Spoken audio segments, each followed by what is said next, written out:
বলি কথা শোন কথা শোন কথা। আরে দাঁড়া না তুই, করিস না, সবকিছু একটা নিয়ম আছে। দাঁড়া তো, কি অদ্ভুত মেয়েটা, কথা শোনে না। দেখো তো এই সালোয়ারটা পরে যদি আমি আইবুড়ো ভাতে বসি কেমন লাগবে? খুব সুন্দর দেখতে। তোর যেটা ইচ্ছে পরে বস না খেতে। যা বাবা। কেন কেন মানে কি হলো মানে? তুমি তো বলবে কি হলো, তুমি ওকে পারমিশন দিয়ে দিলে? আমি পারমিশন দেওয়ার কে বলা? মাকে একবার জিজ্ঞেস করে নে, মা রাজি হলি তো হয়ে গেল। এক্স্যাক্টলি, মা এসব ব্যাপারে স্কুল মিস্ট্রেসের মতোই করা। উপায়, নিয়ম আর সিস্টেম, এই সবটার মধ্যে সবটা বাধা। চিরকাল যা হয়ে এসছে সেটাই হতে হবে। ওমা বড় বৌদি, ওই দেখো বাগানে কি পড়লো।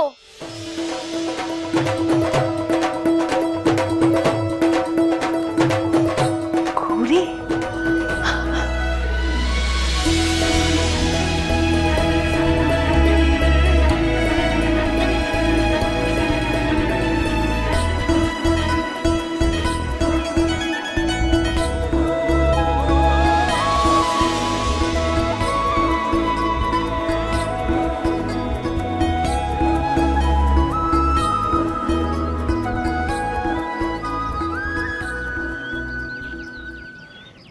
কি সুন্দর না?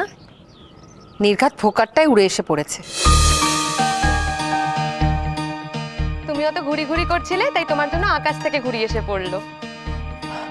বড় বৌদি, তুমি এখন ঘুড়ি নিয়ে বললে? কোথায় আমার শাড়ি ক্যান্সেল করে সালোয়ারের জন্য মাকে পটানোর আইডিয়া দেবে? তা নয়, কোথা না কোথা থেকে কে না কে উড়িয়েছে, তুমি ওটা ফেলো তো। কি দেখছো অমন করে?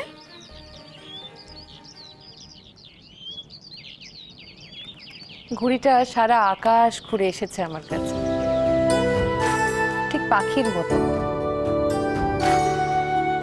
ঘুড়ি মানে মুক্তি, বুঝলি?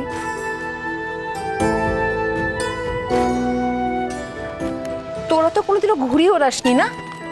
আমরা ঘুড়ি? হ্যাঁ, তুমি জানো ঘুড়ি ওড়াতে? জানি।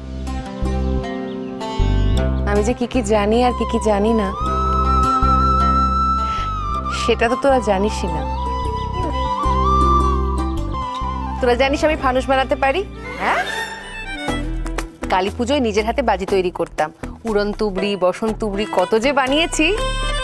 সে কি বড় বৌদি, তুমি এত কিছু জানো? আমরা তো তোমাকে চিনি না। চিনতে চেয়েছিস কোনোদিনও? বাড়িতে বউ এলে বলা হয় বাড়ির সবাইকে চিনে নিতে, কিন্তু নতুন যে মেয়েটা এলো তাকে আর কে চিনতে চায় বল? ইস, কি ঘুড়ি ওড়াতে ইচ্ছে করছে রে। এই ঘুড়ি ওড়াবি? ওরে বাবা রে বাবা, রক্ষে করো, এসব ঘুড়ি চুরি ওড়ানো আমাদের জন্য নয়। এই আমি চললাম রে। আমিও যাই। দূর, এবারে লোকগুলো না একদম রসকসহীন। কিন্তু সত্যি সত্যি যদি একদিন তোমার মনের মতন বউ আসে, তার সাথে মিলে ঘুড়ি ওড়িও। কি মজা হবে বলো, শাশুড়ি আর বৌমাতে একসাথে ঘুড়ি ওড়াবে। পেটকাটি চাঁদিয়াল, মোমবাতি বগ্গা, ফোকাট্টা।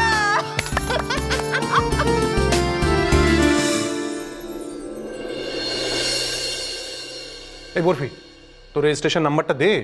সকলে রেজাল্ট জানতে পেরে গেছে, তোরটা এখনো আমি জানতে পারলাম না। জানতেও হবে না মামা, ধরে নাও না আমি ফেল করে গেছি। ফেল মানে? এই বরফি, তুই কি তোর পরীক্ষার খাতায় আবার কবিতা লিখে এসেছিস? হ্যাঁ, তুই না তোর হেডমিস্ট্রেসকে প্রমিস করেছিলি যে পরীক্ষার খাতায় কবিতা লিখবি না? প্রমিস তো করিনি ঝুমকি দিদি। তবে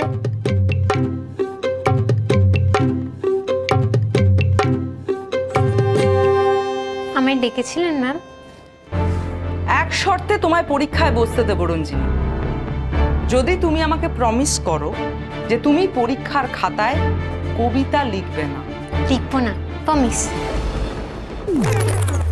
প্রমিস মানে? বলো প্রমিস। আসলে আমি না আ বলতে পাই না, উচ্চারণের ডিফেক্ট আছে। আর বলতে পারো না মানে কি? তাহলে তুমি তোমার নাম উচ্চারণ করো কিভাবে? অঞ্জিনী সকা। অঞ্জিনী? ডাকনাম কি? বরফি। এত বড় সাহস তো, তুই কিনা শেষে প্রিন্সিপালকে। বেশি বার বেড়েছিস না তুই? বেশ হবে যখন তোর এই পিঠে ছুরি মারা বন্ধু সুজাতা 4 মার্কস পেয়ে বেরিয়ে যাবে আর তুই তখনও বসে আঙুল চুষবি। সুজাতার নাম যদি আরেকবার আমার সামনে নিয়েছো না, তাহলে তোমার একদিন কি আমার একদিন।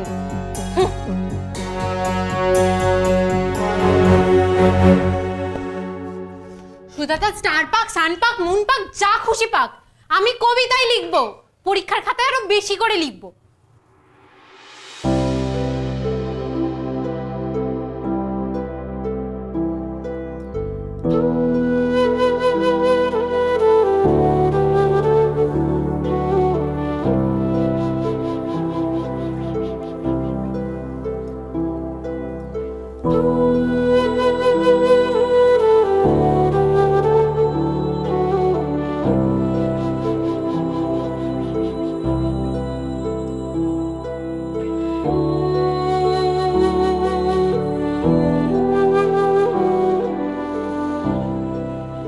আমায় ক্ষমা করে দিও মা, আমার পাশ করলে যে চলবে না, আমি পাশ করলে আমার খরচ বেড়ে যাবে।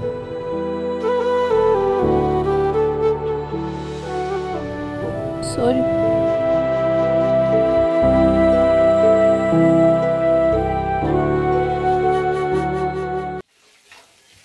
সম্বন্ধ দেখো, বুঝলে বৌদি, সম্বন্ধ দেখো ডিঙ্গির। পার করো পার করো পার করো, গেদি পেঁচি যাকে পাবে তার গলায় ঝুলিয়ে দাও, তাই কিনা বৌদি? সেটা তো দাদাকে গিয়ে বোঝা। যা পিয়ারের ভাগ্নি, কলেজে ভর্তি না করা পর্যন্ত তার ভাত হজম হবে না। এতগুলো বছর হয়ে গেল, তবু তুমি মা হয়ে উঠতে পারলে না বরফিরা? রক্ষে করো আমায়। হ্যাঁ, আমি ওর মা হতেও চাই না। ওর মা তো পালিয়ে গিয়েছিল বাড়ি থেকে ওর বাবাকে বিয়ে করবে বলে, আমিও পালাই তবে। পালাবে না না করবি, ওর মায়ের মতো পালাবে, তুমি দেখে নিও বৌদি, তাই কিনা? কি হচ্ছে কি রেনু এসব? বাড়ির আলোচনা এবার থেকে কি আমরা বাইরের লোকের সামনে করব? মামা, আমি পালালাম, তোমার আর আমার রেজাল্ট দেখালো না, টাটা। আরে বরফি, বরফি দাঁড়া। ওই যে পালিয়েছে, দেখেছো বৌদি? আমি বলেছিলাম না পালাবে, তাই কিনা বৌদি? কি হলো?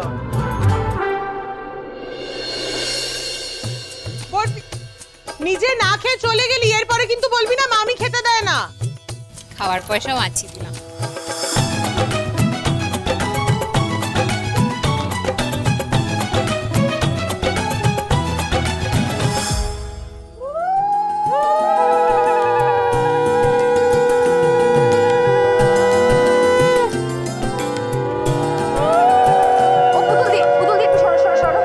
এই রে তোর প্রিয় আমদই ফ্রিজে ঢুকিয়ে রেখেছিলাম, যাতে তুই যখন খাবি তখন ঠান্ডা ঠান্ডা বার করে দিতে পারি।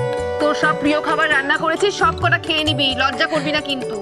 কিন্তু বড় বৌদি, এত কিছু কেন করতে গেলে? এত কিছু আমি খেতে পারবো না। খেতে পারবো না মানে কি রে? কদিন বাদে বিদেশে চলে যাবি, এমনি এসব পাবি না। দেখ সব তোর প্রিয়, পাবদা সুন্দরী, লাউ চিংড়ি, শোন না খেলে কিন্তু মিস করবি তুই। কিচ্ছু মিস করবো না বড় বৌদি, প্রয়োজন পড়লে না তোমাকে ট্যাগে করে নিয়ে যাবো বিদেশে। হ্যাঁ, তোমাকে ছাড়া আমি এত সুন্দর এত টেস্টি খাবার পাবো কোথায় বলো? তাই বুঝি ধরে নেব। থামলি কেন? আরো 2 টাকা দে, দাদার কোটাটাও পূর্ণ করে দে। হ্যাঁ, বালাই শাক, আজকের দিন ওর দাদা ওকে মারবে কেন রে? কি বলছিস কি রে? আমরা যাতে তোর হাতে ভালো মন্দ খেতে পারি সেই জন্য আমার দাদাটা সারা জীবন স্যাক্রিফাইস করে গেল। ওদিকে শিলিগুড়িতে অন্যের হাতে রান্না খেয়ে পেটে ছাতা ধরিয়ে ফেললো, তবু তোকে নিয়ে গেল না, পাছে আমাদের অসুবিধা হয়। আর তোকে নিয়ে যেতে দেবে বউঠানকে? সত্যি কি তাই? নাকি আমার দিদি শাশুড়ি আমার স্বপ্নের মতো ওর স্বপ্নগুলোকেও ভেঙে চুরে দিয়ে গেছেন? হয়তো ও চেয়েছিল ওর বউ খুব শিক্ষিত হবে, যে ওর সাথে সমানে সমানে আড্ডা দিতে পারে, গল্প করতে পারে। হায়ার সেকেন্ডারি পাস বউ নিশ্চয়ই ও চায়নি। চাইলে কি টিপু হওয়ার 1 বছরের মধ্যে শিলিগুড়ি চলে যেত আমায় ফেলে? ঠাকুরের কাছে প্রথমবার কিছু চাইলে ঠাকুর কথা শুনে? ডিপেন্ড করছে তুমি ঠাকুরের কাছে কি চাইছো তার উপর। পরীক্ষায় ফেল করতে চাই। পড়াশোনার কি কোনো বয়স হয়? নিশ্চয়ই বয়স করে ইচ্ছেটাকে তালা চাবি দিয়ে রেখেছেন। বয়সটাকে না তুড়ি মেরে গুড়িয়ে দিয়ে ইচ্ছেটাকে ঘুড়ির মতো উড়িয়ে দিই।